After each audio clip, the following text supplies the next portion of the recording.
নমস্কার বন্ধুরা, আজকে তোমাদের সঙ্গে আলুর পরোটার একটা রেসিপি শেয়ার করছি। আলুর পরোটা তো তোমরা সবাই বানিয়েছো, কিন্তু এইভাবে একবার বানিয়ে দেখতে পারো, অসম্ভব টেস্টি খেতে।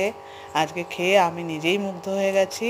প্রথমে ময়দাটাকে মেখে নিচ্ছি সামান্য জোয়ান, নুন, চিনি আর সাদা তেল দিয়ে।